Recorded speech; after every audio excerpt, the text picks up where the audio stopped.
Hey, welcome everyone. Thanks for joining today's Sydecar session on From Capital to Closing, Advancing Your Fund. Today, we're going to discuss the journey from emerging to established for venture managers, and our panelists will share a lot of tips, tricks, and hard-earned lessons on topics including transitioning from a syndicate lead to a committed capital fund, growing from fund one to funds two and three and beyond. What happens with LP composition as your fund evolves over time and you go to more advanced funds. Additionally, what might happen with your investment strategy as that evolves alongside your fund size, and also what portfolio management over time and how that changes as you go from being a fund one manager to a fund two and fund three manager. Today, we're joined by Dan Kimerling, founder and managing partner of Deciens Capital, David Yakobovitch, general partner at DataPower Ventures, and Elizabeth Yin, general partner at Hustle Fund.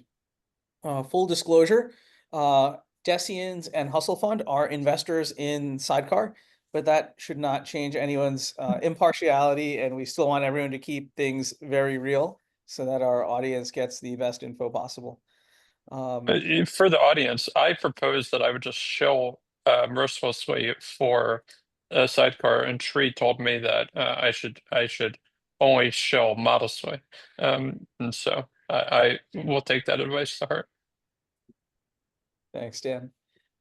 As far as the run of show today, we have some prepared questions to cover the topics that I mentioned that we'll get our panelists to chime in on. And then, of course, we'll reserve some time at the end for Q&A. So please put the questions into the chat or a little Q&A module that might appear in the link or in the Zoom.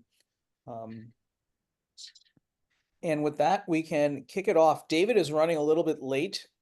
He's international right now and having a few issues. So we're just going to go ahead and get started. Maybe we'll start with a few intros from Dan and Elizabeth. Maybe you guys can introduce yourselves, your firms, and share a little bit of your journey on how you got to where you're at now and how you got into venture. Elizabeth, you want to start us off? Sure. So I was a longtime entrepreneur. My last company was an ad company that I started during the last recession. Sold that in late 2014 and started doing a bunch of angel investing. I also ended up being more and more sucked into this world as I started mentoring at the 500 Global Accelerator Program, which was the program I went through with my own company, and then ended up running their accelerator program for almost 3 years. And so that's where I really learned investing on steroids. I led about 200 deals while there, and then started Hustle Fund shortly after that. So Hustle Fund is about 8 years old now. So I never intended to become an investor, but just got more and more sucked in from being entrepreneur to mentor to accelerator manager to VC. Awesome. Thank you. Dan? I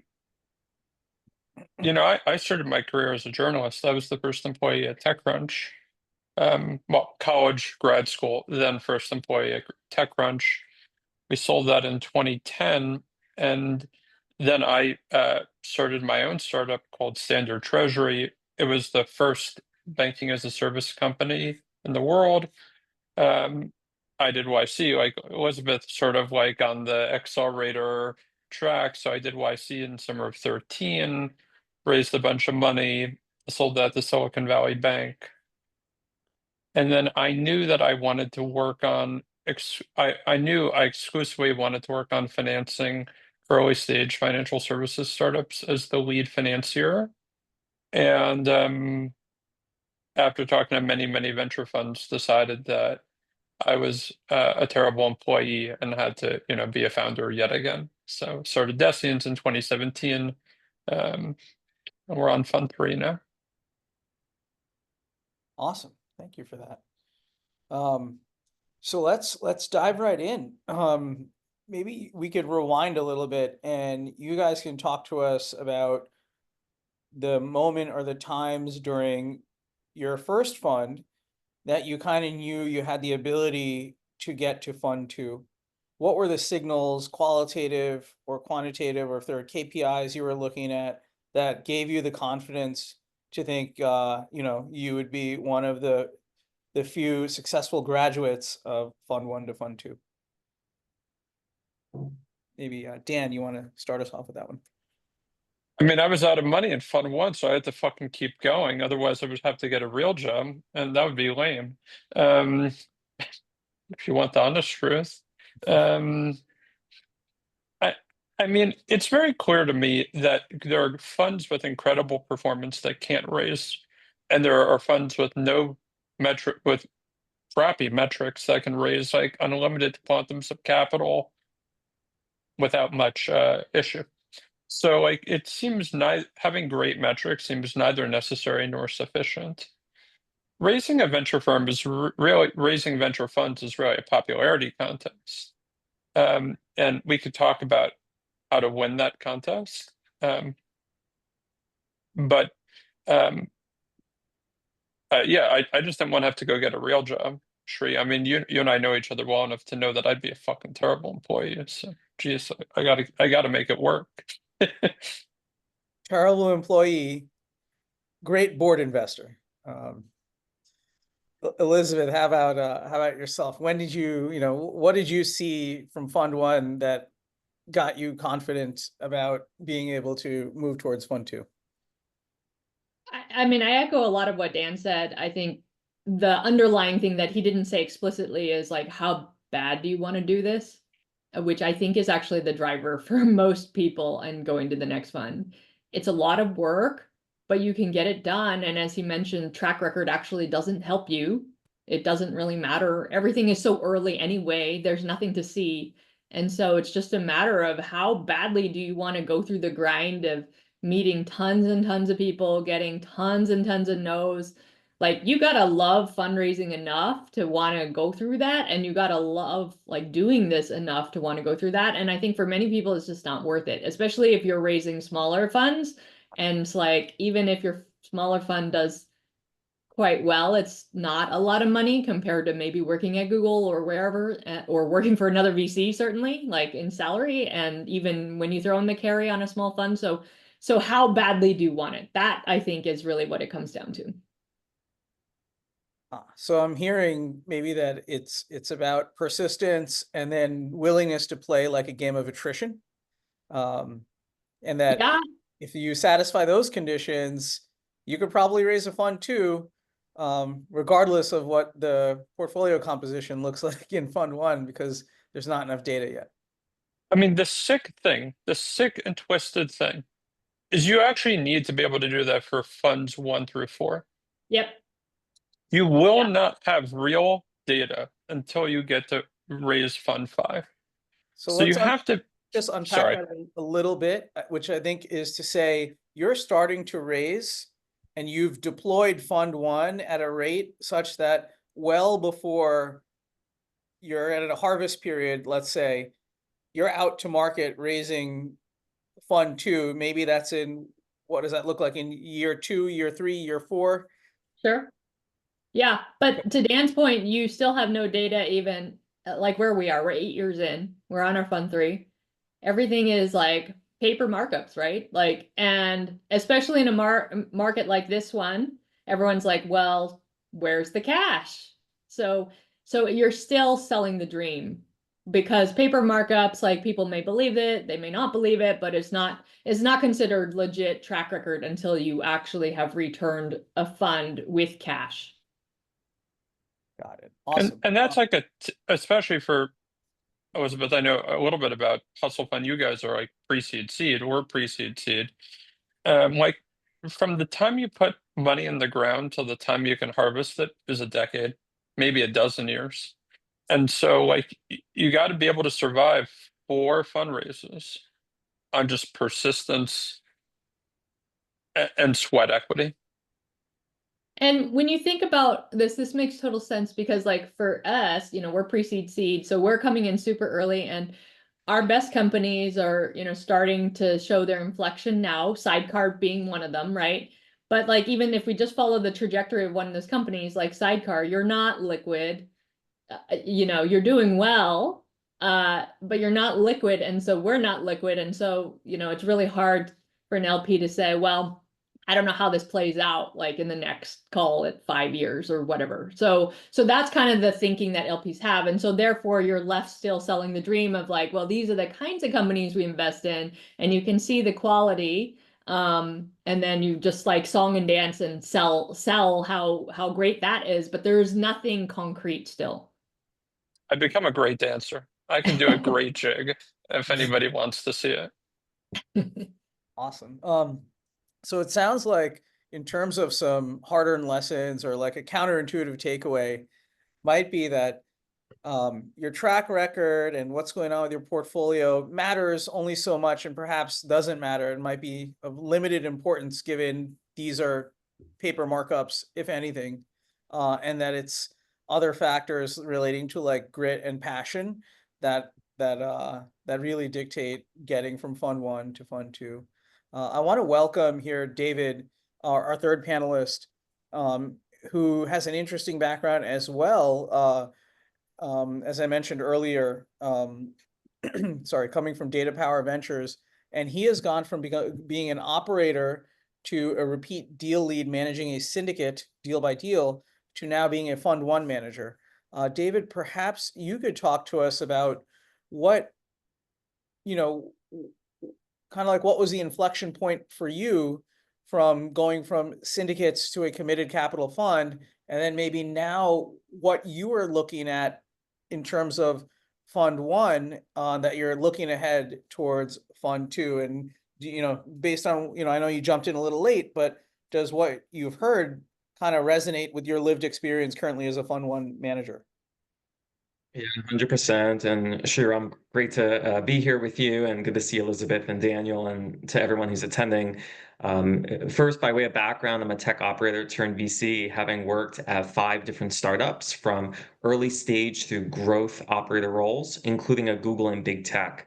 And that whole journey of having that lens working for startups, I think really resonates with me, what Elizabeth and Daniel shared, because when I launched in 2019, DataPower Ventures as a syndicate, and as we've evolved in the 5 years since, very much is going to be those paper returns that you're waiting for those markups, and you're supporting founders to grow. And, you know, for me, I'd say early on, I think one of the lessons learned in going from syndicate to fund one is, similarly, I may have gone out too early to raise fund one before we had enough to show both returns to LPs as well as growth in our thesis and the practice for the overall market. And so, you know, 5 years in, we have 40 portfolio companies. It's exciting. And, you know, I'm joining everyone here by way of Asia, actually doing a trip here this week in Hong Kong, where we have some of our investors. So very great to join you all today. Awesome. Thank you.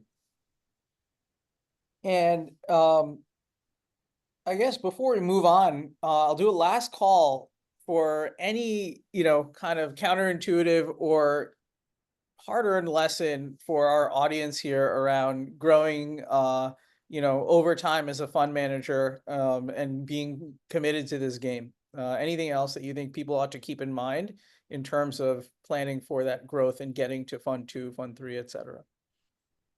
Well, I think beyond persistence and just plowing through, getting feedback along the way and applying it to your story, I think has been really critical for us. Like our very first pitch deck for our fund one was an okay story in isolation, but when you compare to all the other fund decks that are out there, boy, we sounded exactly like everybody else. It was like essentially a story of, hey, we're these two people, and you know, we worked at these places and went to these schools and had these past successful investments and whatever, but that's like everybody else. So it just was really awful of a story when you think about it, because it was undifferentiated from everybody else.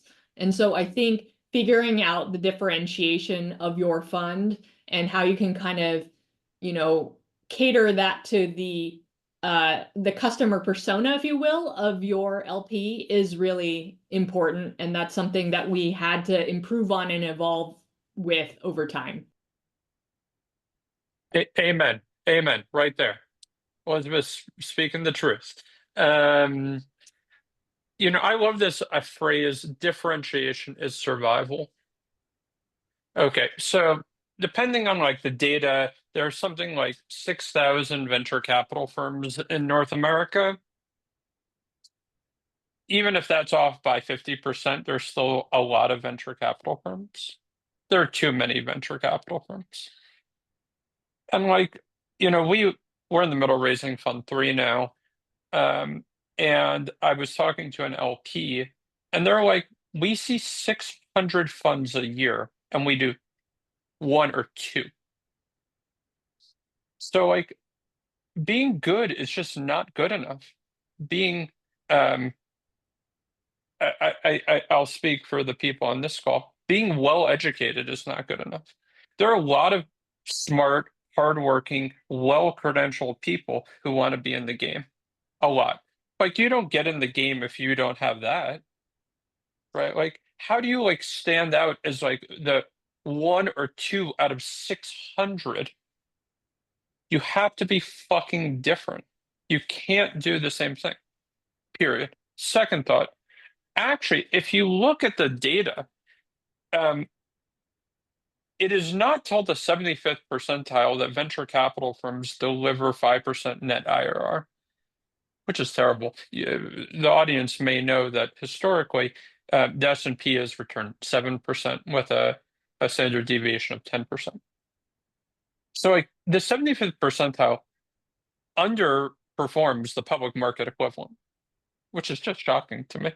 And so like you have to really believe that not only are you going to like out compete for funds like all the other funds out there trying to raise at any given time, but you have to believe that you're going to be better than 75% of the ones that survive that highly competitive capital sourcing process. You have to believe that you can be in the top really 10% of the people in market at any given time. And then you have to be able to articulate that story to all of your stakeholders in a compelling fashion. And so differentiation, to Elizabeth's point, is survival. And it's So, differentiation double about, click. go ahead, David.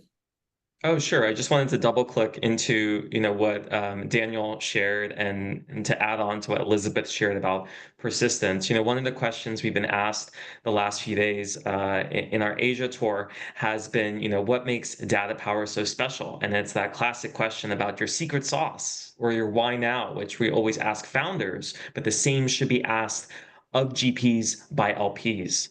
And for us, it's very much community-led growth. We're split between New York City and Silicon Valley. We run the New York City Data and AI Lightning Talk meetups. We do that also in SF.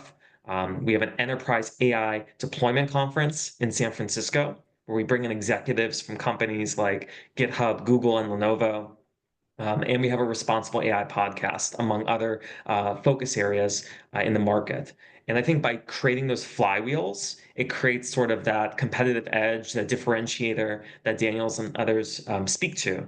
And it takes time to build that. It takes consistency and really listening to your LPs and to founders in your community, and sort of basically having a community advisory board from your LPs so you're supporting their goals as much as the fund's interests. So thank you for that. So we've heard one flavor of what differentiation is, and I want to just double click here for a second, and then we'll move on to kind of like the next big segment. What, do you guys have further thoughts on what differentiation means? Is it about sourcing ability? Is it about investment thesis, investment strategy? Just so people can have a better understanding. Maybe it's all of the above. If you guys have thoughts on that. It can be any of those, and certainly the more components you have that sound unique, the better. I think in this day and age, though, saying your thesis is a differentiator is probably not enough of a differentiator. I think for every specialized fund I meet, I know of 10, 20 others off the top of my head. So I don't think that in itself is enough, but what is that unique advantage? I mean, I think framed another way, David kind of alluded to this. it's like, what is your customer persona on the founder side, and how do you repeatedly do your go-to-market strategy so that it's not just random luck that you happen to come across a great company? Like, why is it that companies find you, pitch you, and pick you? And so ultimately, like, how do you boil that down into a story of, oh, this is unique and that's why you stand out for the group that you are going after? Dan, for you, Uh, there's a big I mean, differentiation on investment strategy, right? You guys kind of set I mean, yourself we, apart on the concentration angle. yeah, I mean, we have a number of layers of differentiation. We have a differentiated investment strategy. As Sri was mentioning, we're quite concentrated. One of the most concentrated venture funds you'll find. We do about 10 deals per fund, 10 to 15, which is somewhere between a third and 25% of what the heuristics would suggest.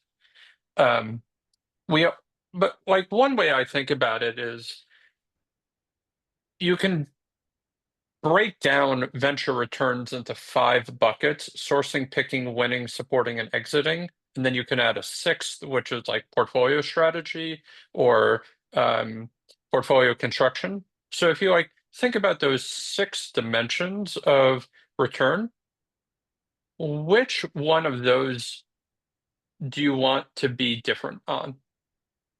And like you probably need to be materially different on one or more of those than the baseline. And what I would say is like historically people have differentiated them on they've differentiated themselves on sourcing.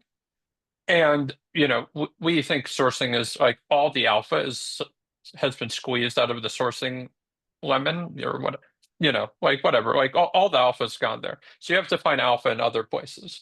And so we've built a strategy around differentiated alpha generation.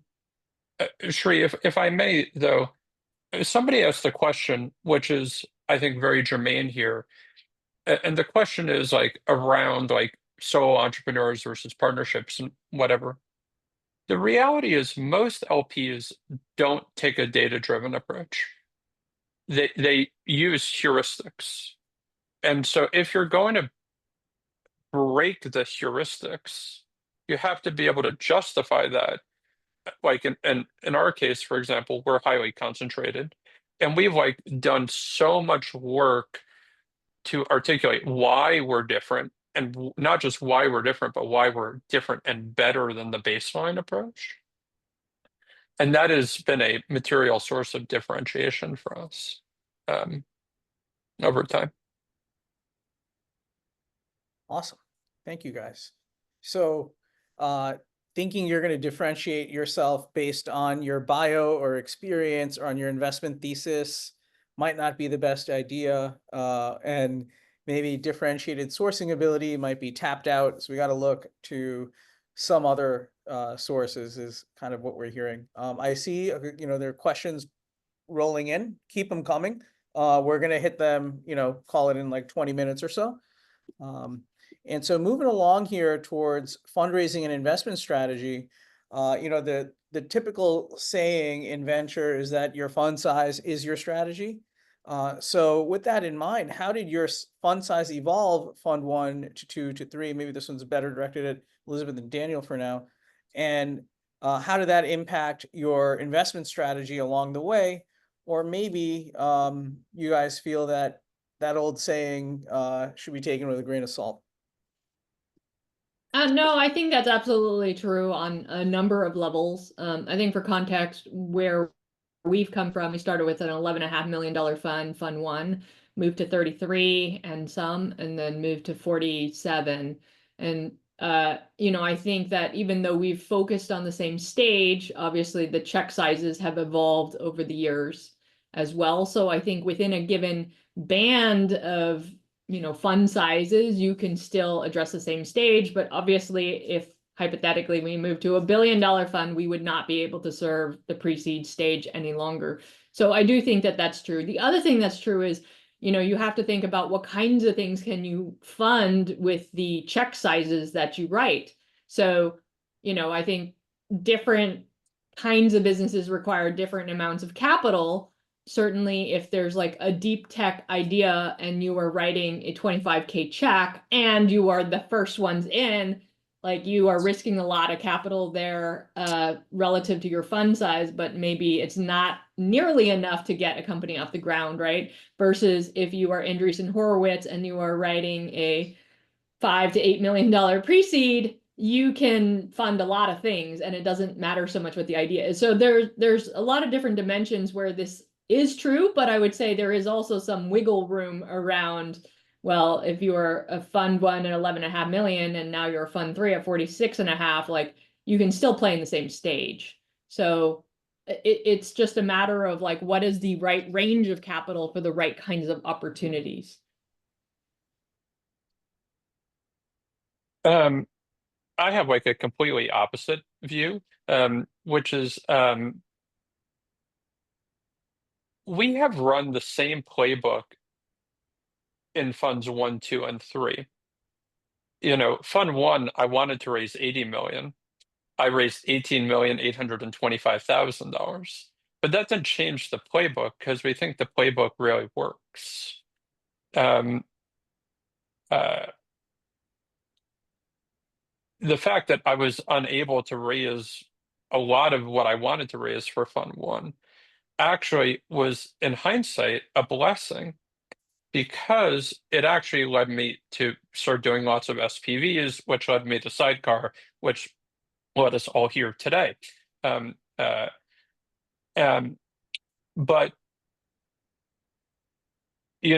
since day one, I believe that a high ownership, high concentration portfolio has the best likelihood to deliver top decile returns, assuming constant variance in the portfolio.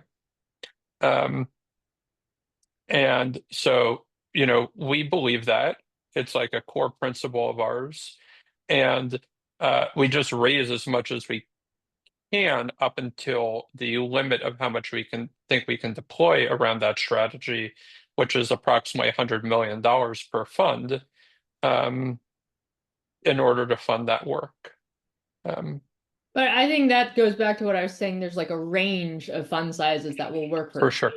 Obviously, if you were to raise $1 billion fund, I would question your ability to do this strategy in the same way. But I think it would. Yeah, I mean, but I think that's to Elizabeth's point, right? Like there are just different.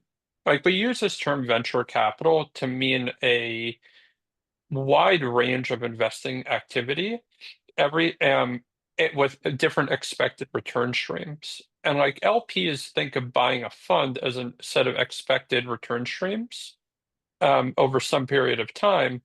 But like weirdly, what I do, Elizabeth does, what David does, have like been lumped into the same brand as what General Catalyst does, even though like I would imagine that my return stream plus Elizabeth's return stream plus David's return stream all look very different than what Andreessen does.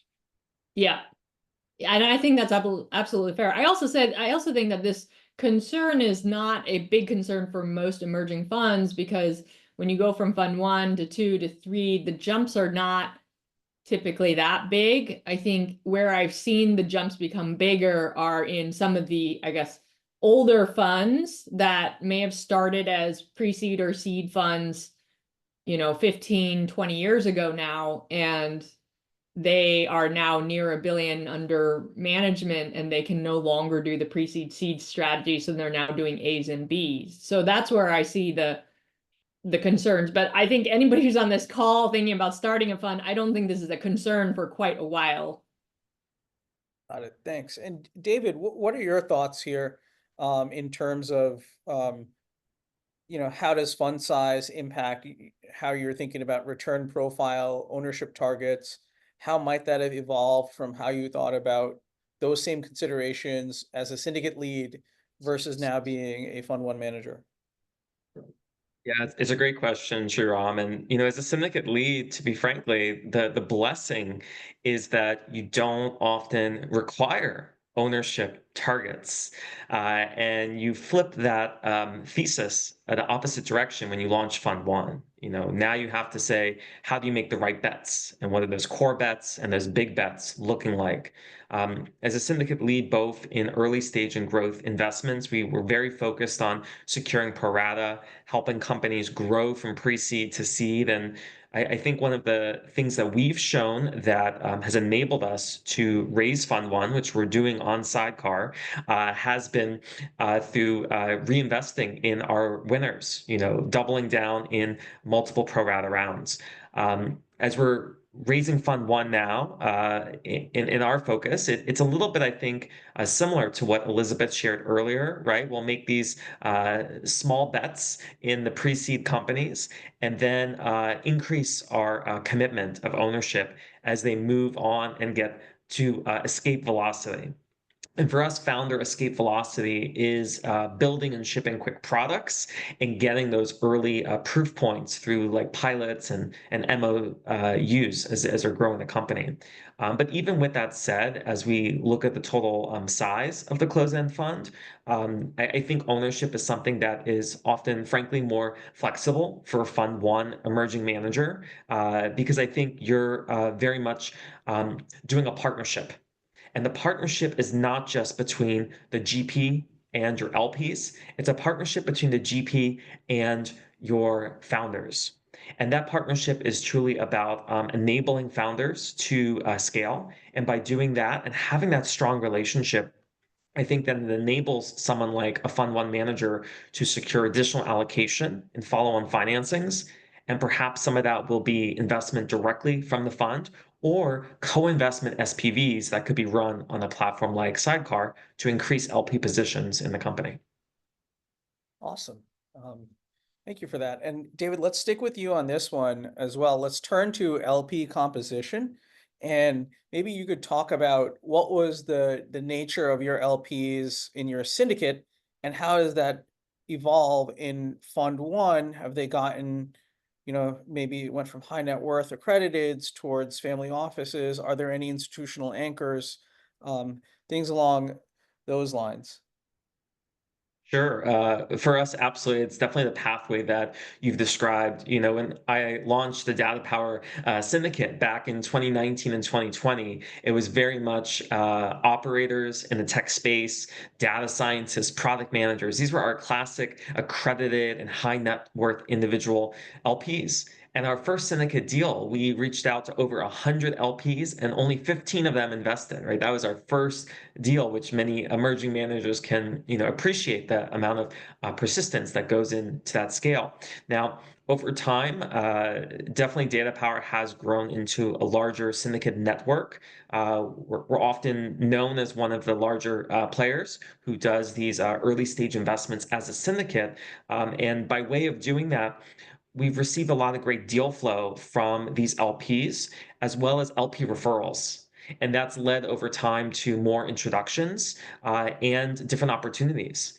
As we've also gone more up the funnel into later stage investments for SPVs, we've been introduced to family offices. And by way of those introductions, that's supported the fund to grow and scale as well. What I mean by that is a lot of our, business started out, frankly, being on, AngelList, one of the original players for launching and scaling investments and syndicates. And as we've grown as a firm and matured, we've moved to Sydecar. We've done the majority of our book now on Sydecar, and we're also, launching our fund through Fund Plus product on Sydecar. So very excited to be with everyone, and it's been great to see that journey, that evolution of our LPs over time. And I think many managers, you'll have a similar growth of that as you grow. Awesome. Thank you for that. And thank you for your business. Dan and Elizabeth, maybe I could flip this one to you as well. How has your LP composition evolved over time? And how has LP expectations and IR, like the IR function, changed as your LP mix has changed? Elizabeth, maybe you want to kick off for us? Sure. I mean, I think Fund One, in the very beginning, we were a little bit naive and kind of went to a number of the institutionals. Everybody says invest in funds. And of course, every other fund was doing that as well.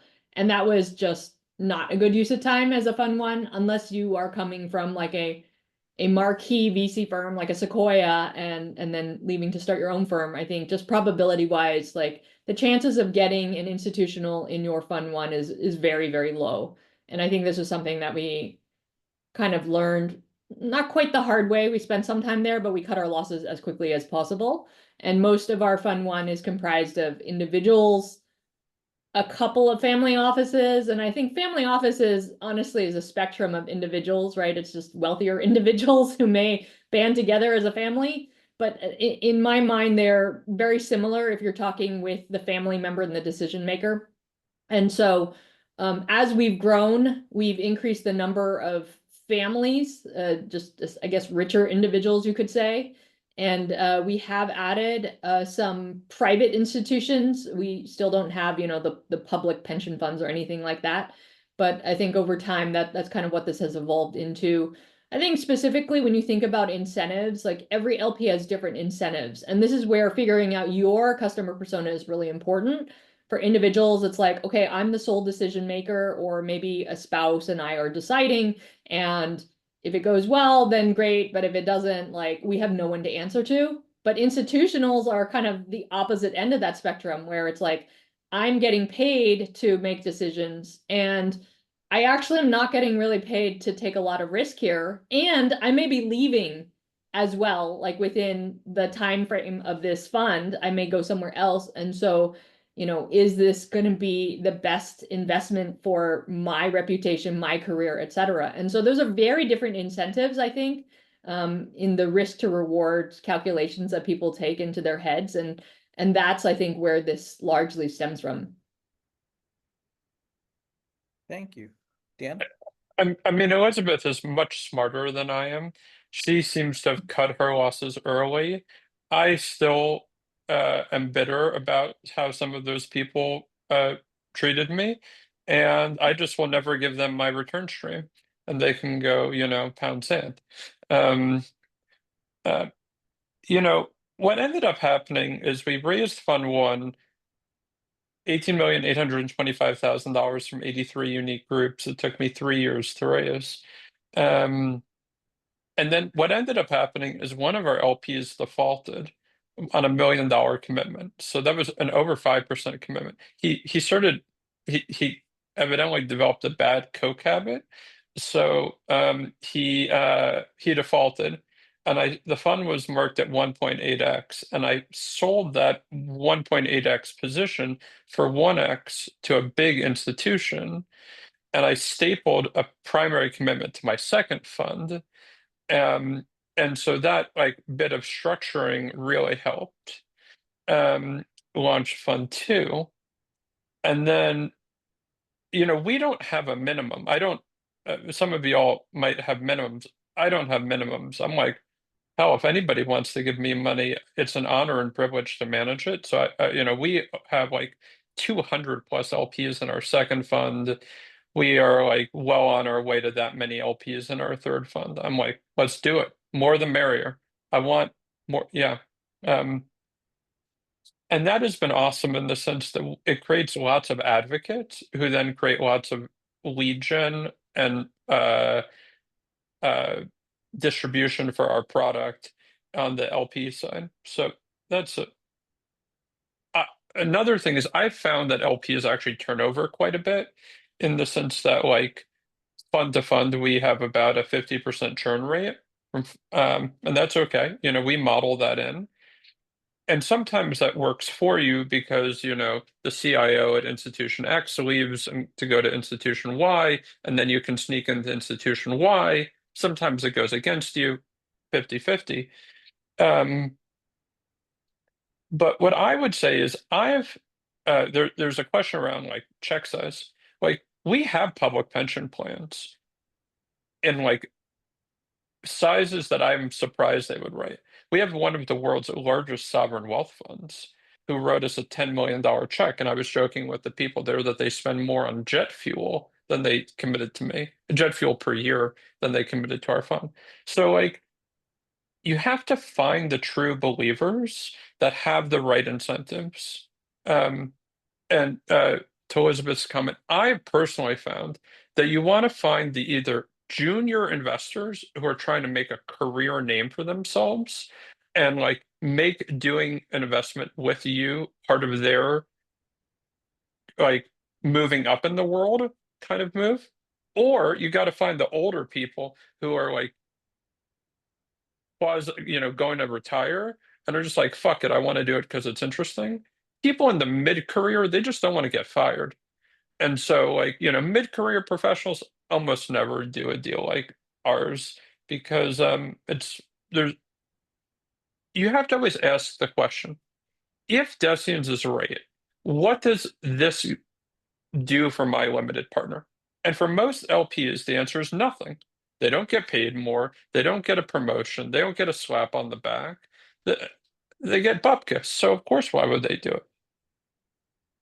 And this actually goes to another point around sometimes the motivations have nothing to do with money. Because to Dan's point, they're writing a check, but if they are managing boatloads of money, like the 5 million they're putting into your fund, even if you 10x it, 20x it even, like really not gonna it doesn't make a dent.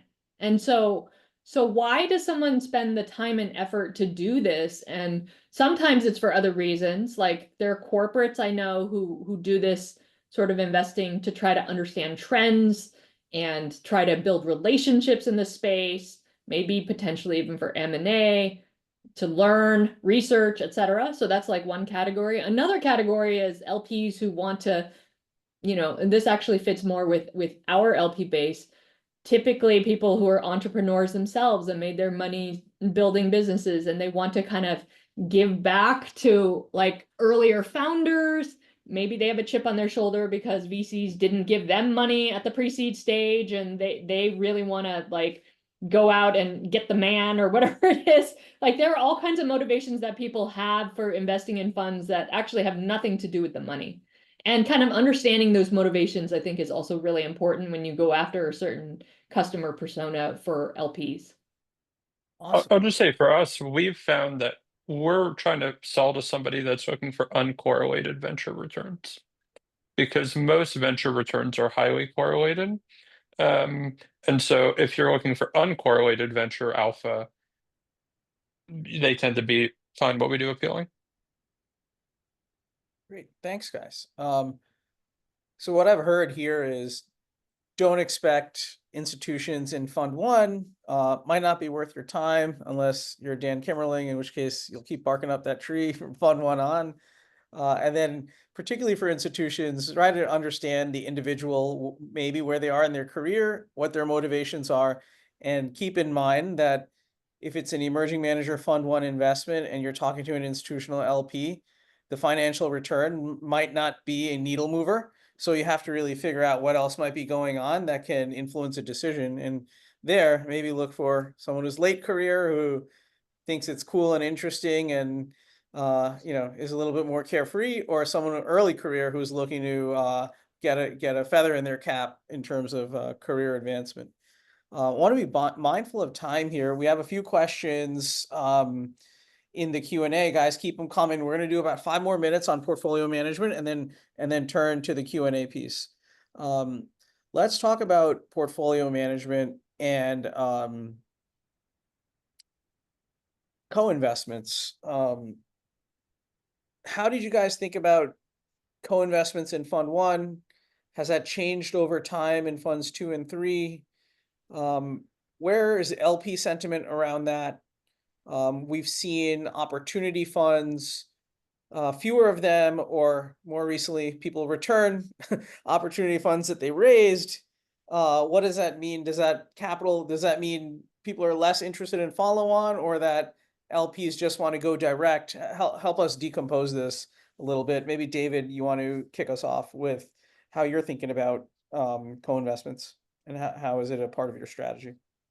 Yeah, 100%. I think for us, we started originally as early stage, pre-seed and seed, and that is the focus of our Fund One, though our SPV business has been both early stage and growth stage. And so a lot of our strategy for raising Fund One is, hey, if you're becoming an LP in DataPower Ventures Fund One, which is focused on AI agents, we're looking at that in the healthcare, financial services, and the infrastructure space.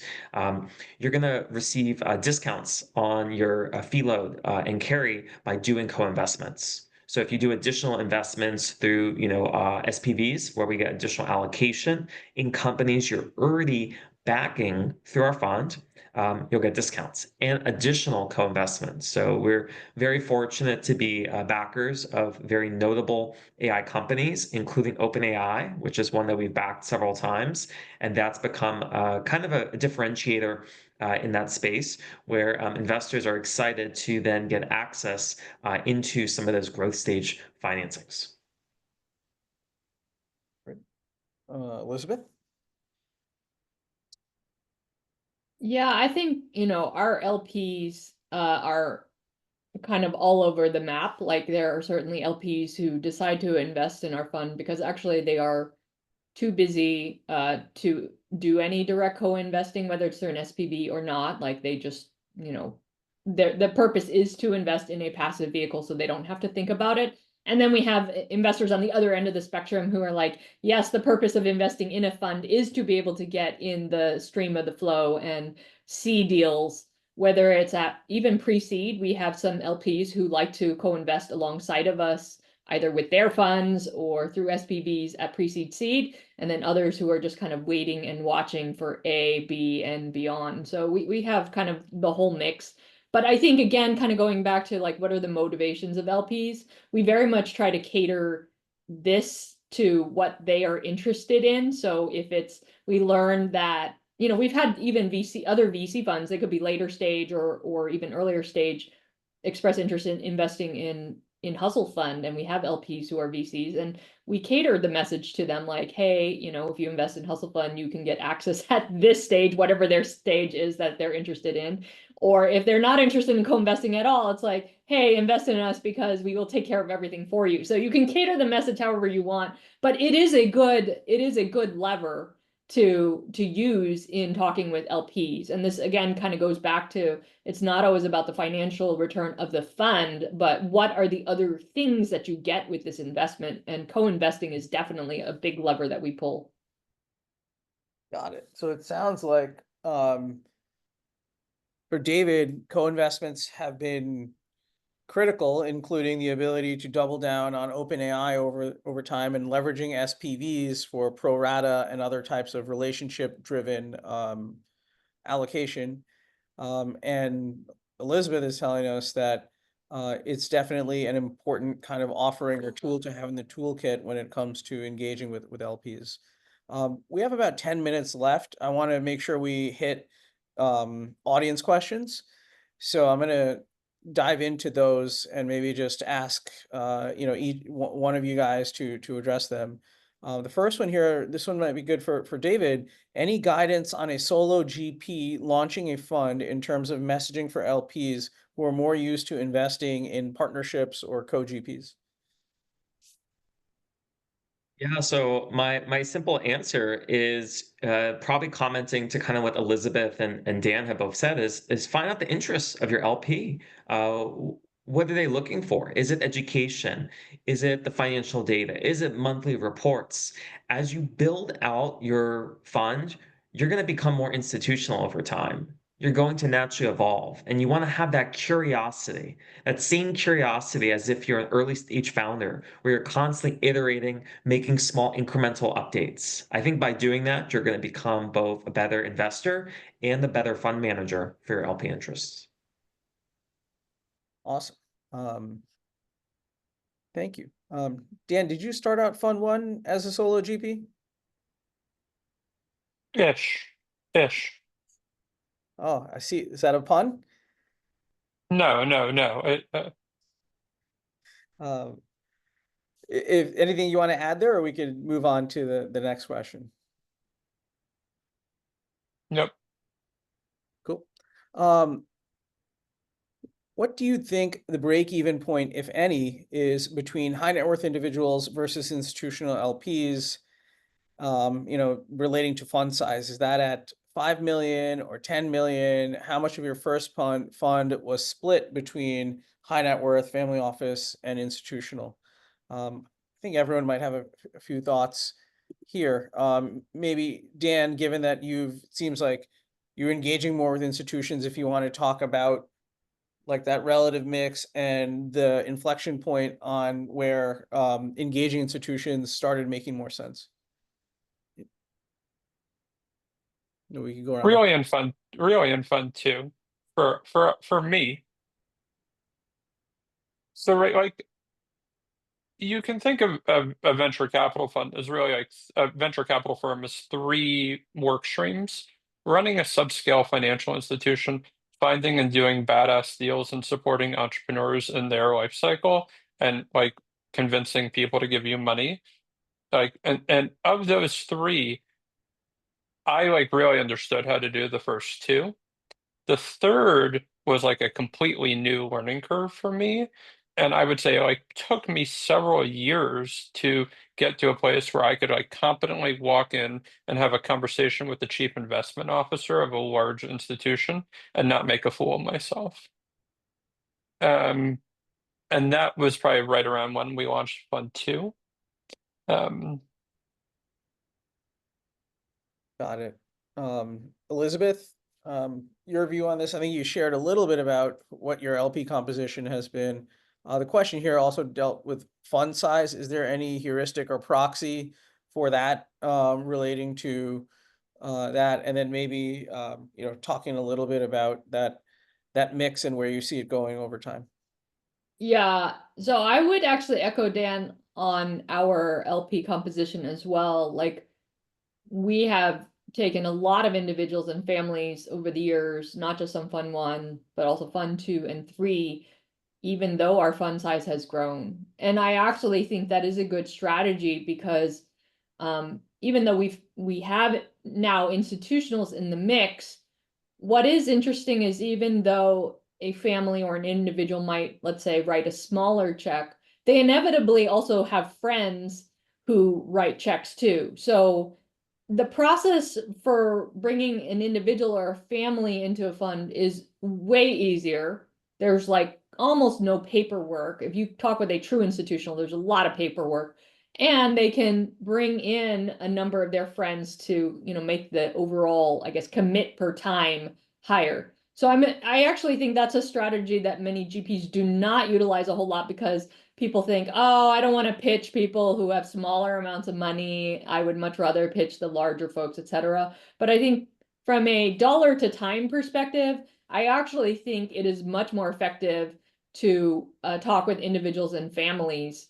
Obviously, institutionals give you other things like credibility and best practices and network and other things, but we don't want to lose our family offices and individuals as we move up over time. Interesting. So continued value in having families and individuals, and don't just buy into the natural progression of going towards institutions necessarily over time.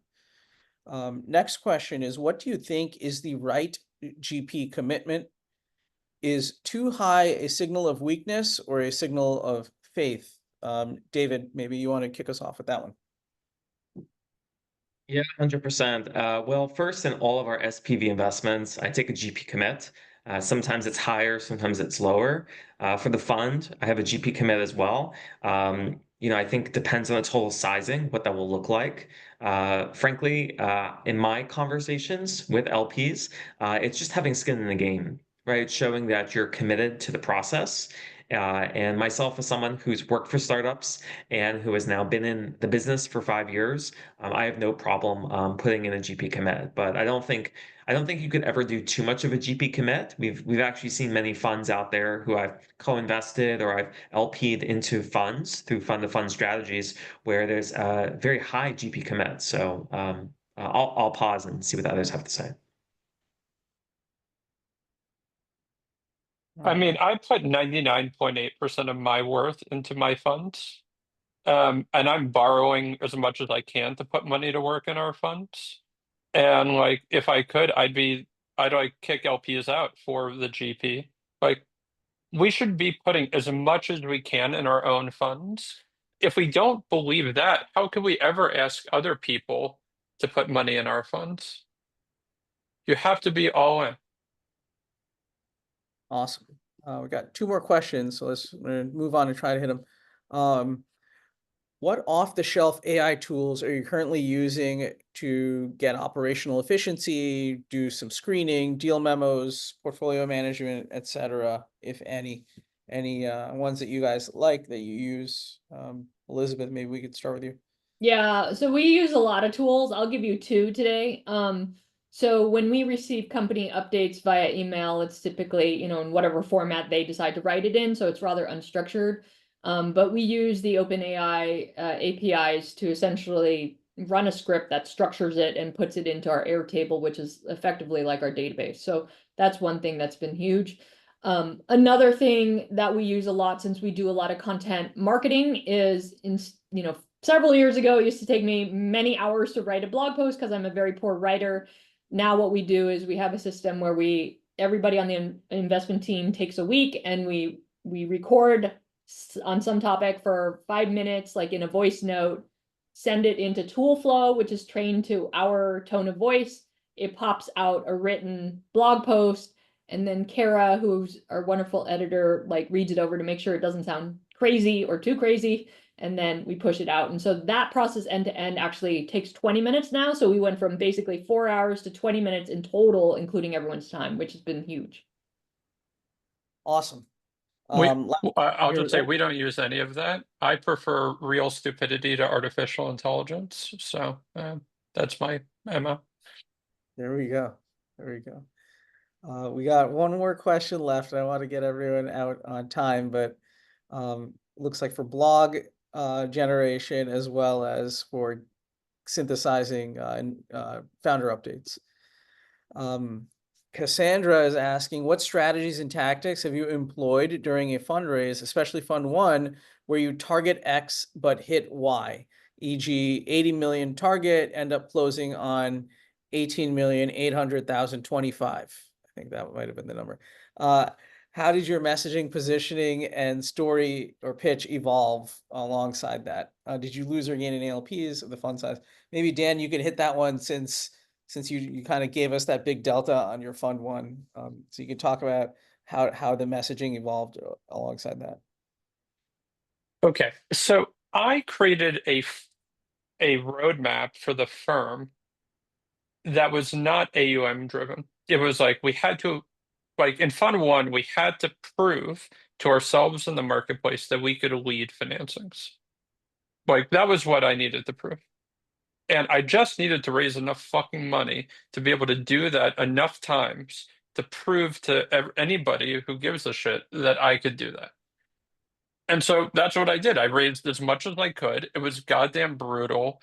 And that's what I did. I like led 9 rounds back to back to back with this $18 million fund.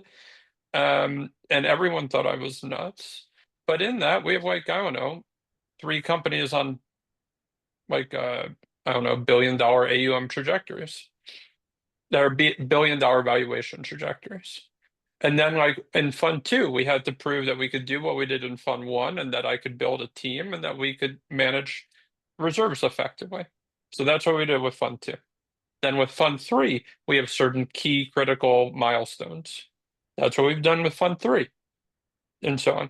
And so like, as long as we were accomplishing our milestones, we just needed to raise enough to do that. Awesome. Thank you. We are 1 minute over. I want to be cognizant and mindful of everyone's time, including our panelists who have taken time away from international travel, LP pitches, etc., to come and share some knowledge and gems, etc., with us. So Elizabeth, Dan, David, thank you guys very much. Stanley Chan had a question that I've noted, and then maybe we could follow up async, Stanley, on your question and try to get you a response on that. Hit us up and we'll have the answer for you. And thanks everyone for joining this sidecar session. And we look forward to the next one. And hopefully everyone walked away learning a little bit more about how fund management, raising your fund, managing your investment strategy and your LPs evolve over time, from doing deal by deal syndicate investing all the way through raising Fund 3 and Fund 4. So thanks everyone, and have a wonderful day.